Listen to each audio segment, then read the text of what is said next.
बिस्मिल्लाहिर्रहमानिर्रहीम। अज़ीज़ तलबा,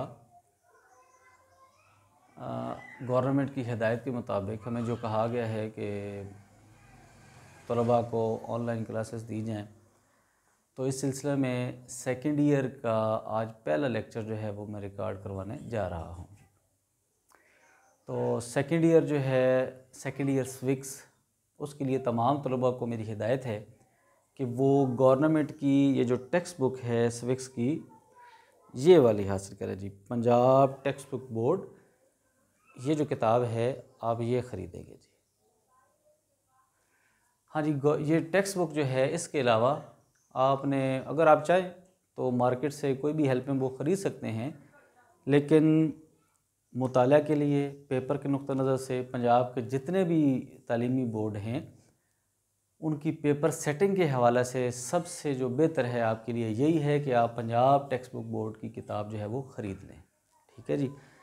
तो आज हम बिस्मिल्लाह करेंगे जी। सबसे पहला जो सवाल है हमारी इस टेक्स्ट बुक के मुताबिक, क्वेश्चन नंबर 1, लॉन्ग क्वेश्चन, कायदे आज़म के इरशादात की रोशनी में नज़रिया पाकिस्तान की वजाहत कीजिए।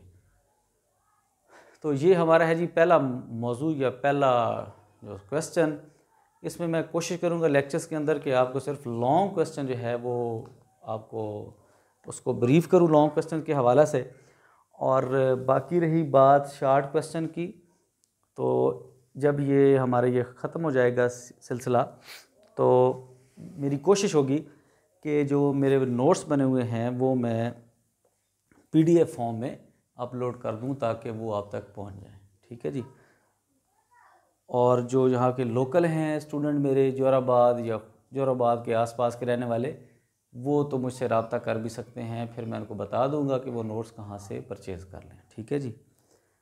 तो बिस्मिल्लाह करते हैं जी। पहला हमारा सवाल है कायदे आज़म के इरशादात की रोशनी में नज़रिया पाकिस्तान। तो अज़ीज़ तलबा, सबसे पहले तो हम ये देखेंगे कि नज़रिया होता क्या है। नज़रिया बुनियादी तौर पे सोच, फ़िक्र, उसको हम कहते हैं। हर काम करने से पहले हम एक प्लान बनाते हैं, इरादा करते हैं।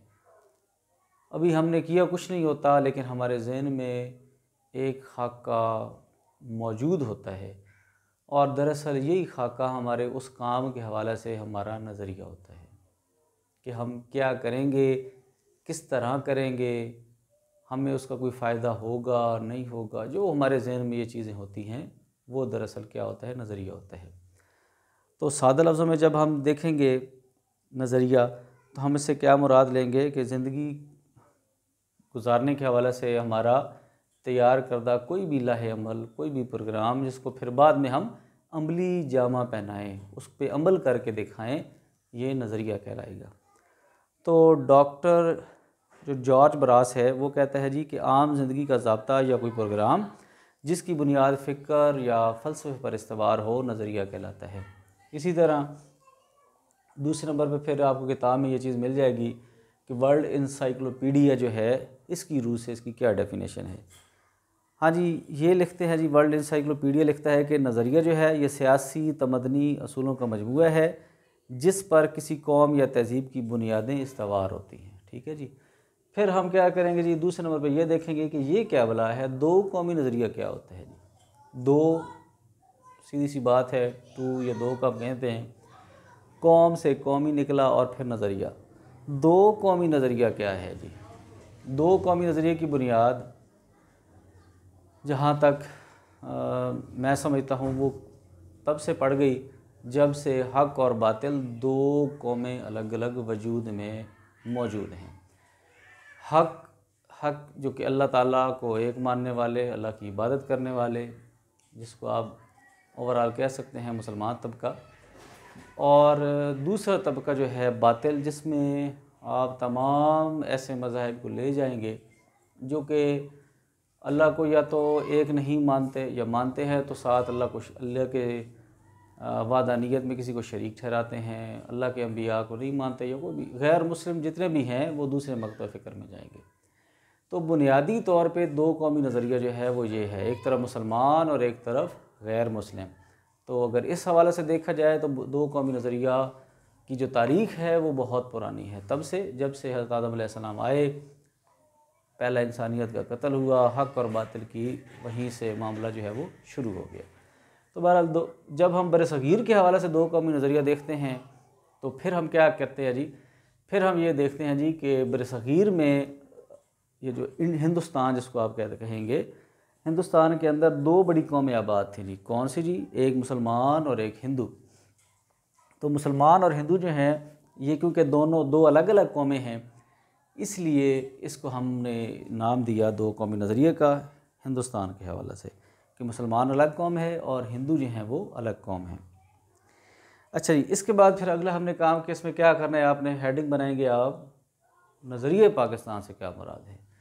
हाँ जी, नज़रिए पाकिस्तान से मुराद सीधी सीधी बात वही है कि पाकिस्तान क्यों हासिल किया गया, इसको हासिल करने के पीछे सोच क्या कर फरमा थी। आपने अमूमन एक नारा सुन रखा होगा कि पाकिस्तान का मतलब क्या, ला इलाहा इल्लल्लाह। तो नज़रिया पाकिस्तान इसी से वाज़ेह हो जाता है। आज हम उस पर अमल करते हैं नहीं कर रहे, ये अलग बहस है, लेकिन पाकिस्तान के क़याम का मकसद जो था वो क्या था, ला इलाहा इल्लल्लाह। यानी कि इस्लाम जो है वो नज़रिया पाकिस्तान की बुनियाद है कि इस्लामी तर्ज़ ज़िंदगी, इस्लामी असूलों पे अमल, ये है पाकिस्तान का मकसूद, ये है पाकिस्तान का नज़रिया, पाकिस्तान के हसूल की सोच। हाँ, तो मुख्तसरन आगे हम चलेंगे जी जाके कि कायदे आज़म और नज़रिया पाकिस्तान। ये जो हेडिंग्स मैंने बना दी हैं आपके लिए, ये हेडिंग्स आपकी इसी टेक्स्ट बुक के अंदर मौजूद हैं, आपको कहीं से और जाके ढूंढने की ज़रूरत नहीं है। ठीक है जी। जैसे जैसे तरतीब के साथ आप वो पैरे पढ़ते जाएंगे, जो कायद-ए-आज़म रहमतुल्लाह अलैह के फ़रामीन पढ़ते जाएंगे, उसी तरह उसी पैरे के अंदर ये आपको हेडिंग खुद ब खुद नज़र आ जाएगी कि ये हेडिंग वहीं से बनी हुई है। नंबर 1 है जी पाकिस्तान का वजूद। तो कायद-ए-आज़म रहमतुल्लाह अलैह का क्या फ़रमान है जी। कायद-ए-आज़म रहमतुल्लाह अलैह ने फरमाया एक मकाम पे कि पाकिस्तान जो है वो उसी रोज़ वजूद में आ गया था जब पहला हिंदू मुसलमान हुआ था। बरसग़ीर के अंदर हिंदुस्तान में जब पहला हिंदू मुसलमान हुआ था तो पाकिस्तान का वजूद उसी दिन आ गया था, उसी दिन पाकिस्तान की बुनियाद रख दी गई थी, ये कायद-ए-आज़म का कहना है। नंबर 1, ज़ाहिर है जब पहला हिंदू मुसलमान हुआ यहाँ पे तो दो कौमी नज़रिए की बुनियाद जो है वो पड़ गई, और यही वजह है जिस वजह से हमने आगे चल के 47 में आज़ादी हासिल की है। अच्छा जी, इसके बाद नंबर 2 पे है जी जुदागाना माशरती निज़ाम या जुदागाना समाजी निज़ाम। हाँ जी, यहाँ पे जी 23 मार्च 1940 को लाहौर के एक इजलास के अंदर कायद-ए-आज़म रहमतुल्लाह अलैह ने फरमाया कि हिंदुइज़म और इस्लामिज़म जो है दो अलग मज़ाहिब हैं, और इन दोनों की जो तर्ज़ मुआशरत है, तर्ज़ समाज है, वो बिल्कुल एक दूसरे से मुख्तलिफ है। यहाँ तक कि देखें, हम गाय को ज़िबा करके खाते हैं और हिंदू जो हैं, गैर मुस्लिम जो हैं, जो हिंदू, ये गाय की पूजा करते हैं, तो इतना बड़ा तज़ाद है। ठीक है जी, तो मुआशरती तज़ाद बहुत बड़ा है ये वाला, और भी हैं बहुत सारी चीज़ें, लेकिन बहरहाल ये एक फ़र्क है जी। इसके बाद नंबर 3 पे जो हेडिंग है जी आलमी मसला। हाँ जी, कायद-ए-आज़म रहमतुल्लाह अलैह ने 1941 में एक जगह खुतबा देते हुए फरमाया कि इंडिया जो है वो कभी भी, हिंदुस्तान जो है कभी भी एक खित्ता नहीं रहा, एक मुल्क नहीं है, बल्कि ये क्या है जी, ना ही ये एक मुल्क, ना ही ये एक कौम का मस्कन। हिंदुस्तान जो है इसका जो तनाज़ा है ये आलमी तनाज़ा है। अब देखें ना, अगर आप तारीख़ पढ़ेंगे तो इस दौर के अंदर हमें, यानी कि सदी में हमें बहुत सारे यूरोप में भी और इधर उधर मुल्क आज़ाद होते नज़र आते हैं। इसलिए कायद-ए-आज़म रहमतुल्लाह फरमाते हैं कि हमारा मसला भी जो है ये आलमी मसला है, और हमें भी हक़ हासिल है कि हम भी दूसरे ममालिक या दूसरे कौमों की तरह आज़ादी हासिल करें। अच्छा जी, इसके बाद अगली हेडिंग है जी वहदत की बुनियाद। मुसलमानों में वहदत की बुनियाद। 1943 में कराची में ऑल इंडिया मुस्लिम लीग के इजलास से खिताब करते हुए कायद-ए-आज़म रहमतुल्लाह अलैह ने फरमाया कि मुसलमानों में वहदत की बुनियाद अगर कोई चीज़ है तो वो सिर्फ़ और सिर्फ अल्लाह ताला की किताब कुरान मजीद है। तो इसको हम थाम लेंगे, इस पे अमल करेंगे तो हमारे झगड़े फसाद ख़त्म हो जाएंगे और हम एक बन के रहेंगे जी। हाँ जी, इसके बाद है जी नंबर 5 पे आज़ादी की तड़प।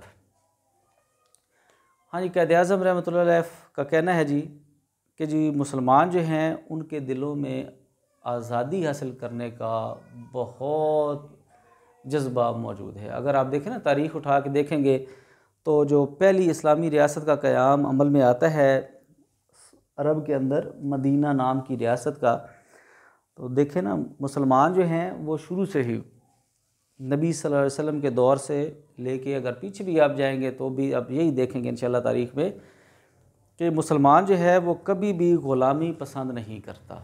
मुसलमान हमेशा आज़ादी की जद्दोजहद करता है, अपने लिए आज़ाद खित्ता हासिल करता है। अगर आप देखें इस मौजूदा दौर में देखें, फ़लस्तीन इसी तगो-दो में लगा हुआ, कश्मीर को देखें, अफ़गानिस्तान अगर ईरान अमेरिका के ख़िलाफ़ लड़ा या नेटो फोर्सेस के खिलाफ़ लड़ता रहा तो ज़ाहिर है अपने इलाके को बचाने के हवाले से या जो भी हमने जो जंगें लड़ी, तो पीछे मकसद यही है कि हमारी आज़ादी बरकरार रहे, पाकिस्तान आज़ाद मुल्क रहे। अच्छा जी, इसके बाद अगली है जी क़याम पाकिस्तान का मकसद है। हाँ जी, क़ायद-ए-आज़म रहमतुल्लाह अलैह फरमाते हैं जी कि क़याम पाकिस्तान का खालिस्तन जो मकसद है वो ये है कि इस्लामी तहज़ीब व सकाफ़त को तरक्की दी जाए और साथ क्या किया जाए जी, इस्लाम के इज्तिमाई निज़ाम अदल का क़याम जो है वो अमल में लाया जाए। इसके बाद अगली हेडिंग है जी इस्लाम की तजर्बागाह। हाँ जी, क़ायद-ए-आज़म रहमतुल्लाह अलैह का फरमान है कि हम पाकिस्तान क्यों हासिल करना चाहते हैं जी, महज़ खुशकी का टुकड़ा नहीं लेना चाहते, बल्कि हम क्या करना चाहते हैं, हम इसलिए पाकिस्तान हासिल करना चाहते हैं ताकि हम यहाँ पे इसको इस्लाम की तजर्बागाह बना सकें। इस्लामी असूल व ज़वाबित मौजूद हैं, उनको जब इम्प्लीमेंट किया जाएगा वो इसका मकसद था कि हमें पाकिस्तान का जी। इसके बाद अगली हेडिंग है इस्लाम मुकम्मल ज़ाब्ते हयात। हाँ जी, इस्लाम मुकम्मल ज़ाब्ता हयात 1948 में सिब्बी के मकाम पे क़ायद-ए-आज़म रहमतुल्लाह अलैह ने खुतबा देते हुए फ़रमाया कि इस्लाम महज़ रस्म व रवाज और रूहानी नज़रियात का नाम नहीं बल्कि मुकम्मल निज़ाम हयात है। अब देखें ना जी, हमारा मज़हब जो है हमें उठने से ले कर सोने तक, नहाना, खाना, वॉशरूम हत्ता के जाना, हर हवाला से इस्लाम हमारी रहनुमाई करता है। नबी करीम सल्लल्लाहु अलैहि वसल्लम के इरशादात मौजूद हैं, नबी सल्लल्लाहु अलैहि वसल्लम की जो तर्ज़ ज़िंदगी है वो हमारे लिए मौजूद है, हमारे लिए अमली नमूना है, हम उस पर अमल करके अपनी ज़िंदगी गुजार सकते हैं। हाँ जी, अगली हेडिंग जो है वो है जी जमहूरियत की कामयाबी। हाँ जी, जमहूरियत की कामयाबी, ये वाली हेडिंग आपको मिलेगी इसी टेक्स्ट बुक के सफ़ा नंबर 5 पे। वो जब आप पैरा एक पढ़ेंगे, वो पैरा है जी जमहूरियत की कामयाबी, यही हेडिंग है, तो इसमें जो लिखा हुआ होगा आपको ये वहाँ से मटीरियल मिल जाएगा तफसीली जो है। हाँ जी, क़ायद-ए-आज़म रहमतुल्लाह अलैह ने मार्च 1942 में एक तकरीर करते हुए यही फरमाया था कि हमारे वजूद का एहसास इस्लाम है, हम एक हैं और हमें एक कौम की हैसियत से आगे बढ़ना है। यही सूरत है कि जिससे हम पाकिस्तान को कायम रख सकते हैं। तो इसी पैरे में आपको मज़ीद भी ये चीज़ें मिल जाएंगी। तो जमहूरियत बेसिकली किसे कहते हैं जी, अवाम की हुकूमत को। आपने फ़र्स्ट ईयर के अंदर ये पढ़ा होगा जमहूरियत का, जब ये हमने तर्ज़ हुकूमत पढ़ रहे थे, तो जमहूरियत क्या है जी, अवाम की तर्ज़ हुकूमत जो ज़ाहिर अवाम की मर्ज़ी से वजूद में आई हो। तो इस्लाम जो है ये भी क्या करता है जी, मशावरत को, मशवरा करने को बड़ा अहमियत देता है। तो ज़ाहिर है जमहूरी जो है अगर हम इससे चलेंगे तो हमारी जमहूरियत कामयाबी से हमकिनार रहेगी। हाँ जी, अगली हेडिंग है थियोक्रेसी की नफ़ी। ये भी आपको इसी सफ़ा नंबर 5 पे इस्लामी रियासत एक हेडिंग है, उसके अंदर ये मटीरियल मिल जाएगा।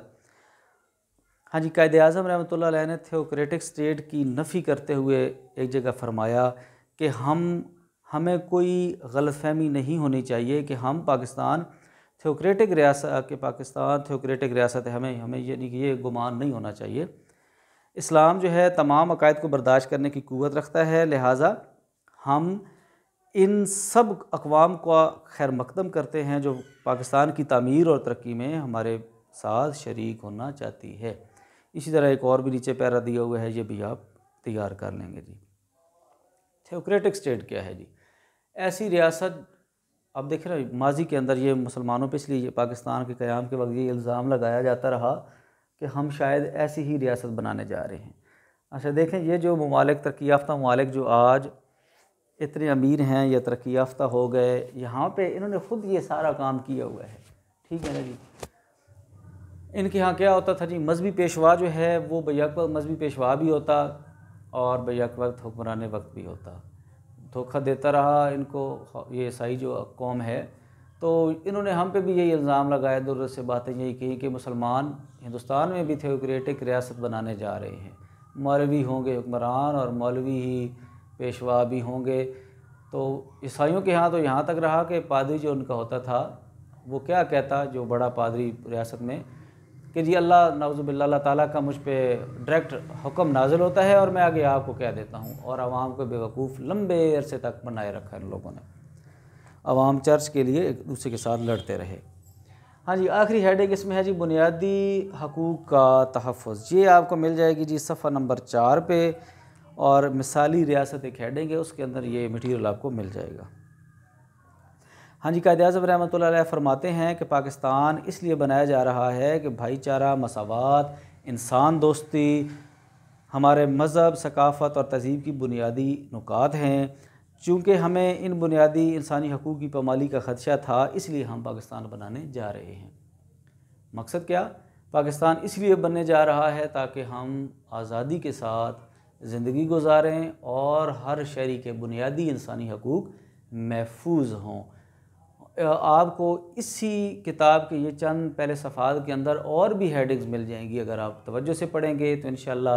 वैसे आपके सवाल के लिए काफ़ी हैं, 10 नंबर का आपका लॉन्ग क्वेश्चन होता है, 11 हेडिंग्स हैं, और इसके पहले क्योंकि पहले भी मटीरियल ये आपने करेंगे तो उम्मीद है ये काफ़ी है आपके पेपर के लिए, लेकिन आप चाहें तो मज़ीद भी हेडिंग इसमें इकट्ठी कर सकते हैं।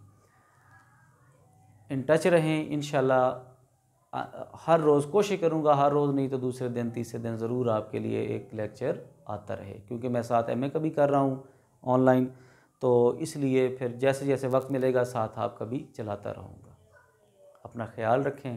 अल्लाह हाफ़िज़।